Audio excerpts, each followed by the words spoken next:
Kapag ito po kasing Bluetooth scanner ko po yung aking gagamitin, no, mga ka-GM, hindi ko po siya magagamit kasi nga itong ating cellphone yung ating ginagamit sa pagbibideo. Nandito po yung sa cellphone ko yung kanyang program. So ang gagamitin po natin sa pag-scan itong Autel. So yan po, iko-connect lang po natin dito sa ilalim, yung sa kanyang connector dito sa OBD connector niya, no.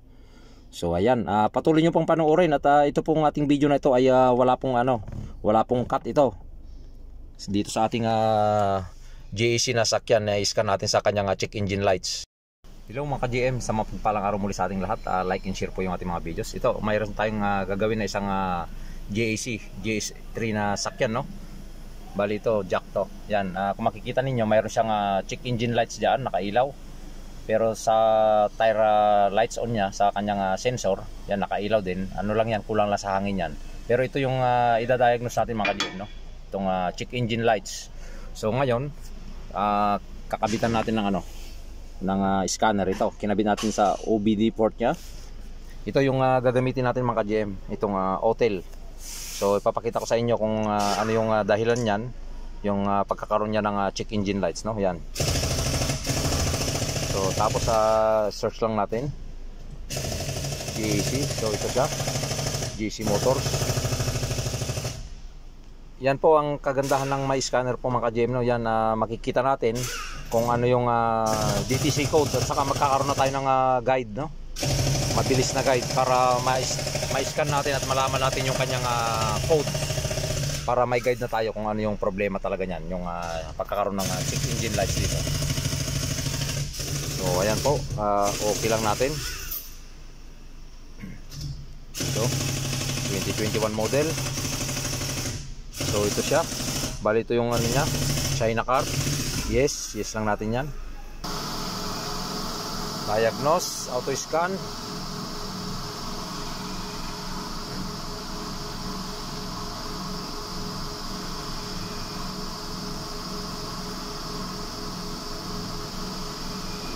So yung atin pong pagdadiagnose mga ka-GM, hindi po natin i-edit yan, no.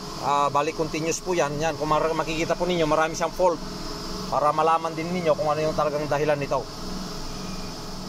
sa pagkakaroon niya ng check engine. So umaandar po yung sakyan. Yan po, ini-scan po natin yan. Yan, umaandar po siya, no.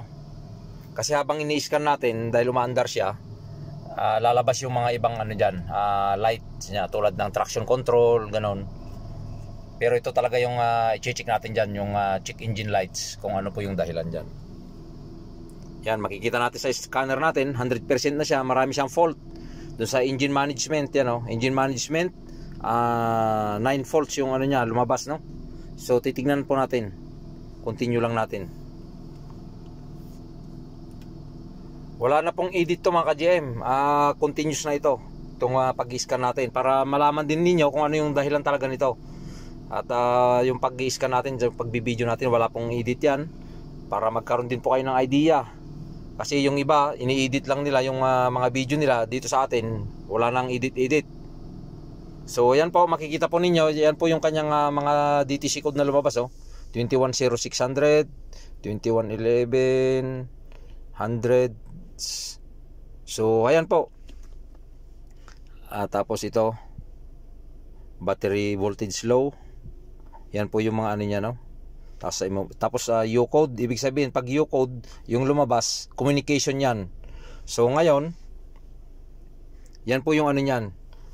Yan po yung DTC code na lumabas dito sa check engine natin sa JC car na ito.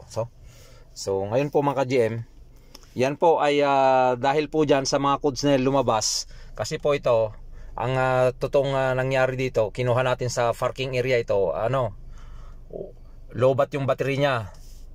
Talagang dead seal na yung battery niya, kaya lumabas po yan mga ka-GM.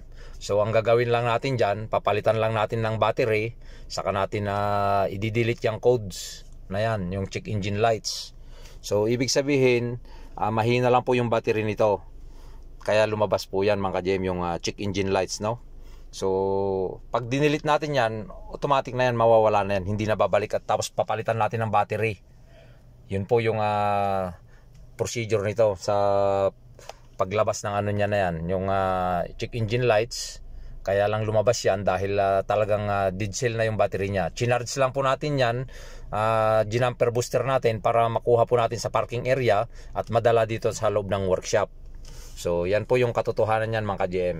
So yun po yung kagandahan ng may scanner, para ma-detect natin kagad kung ano yung problema niya at ma-delete natin yung mga engine lights na yan.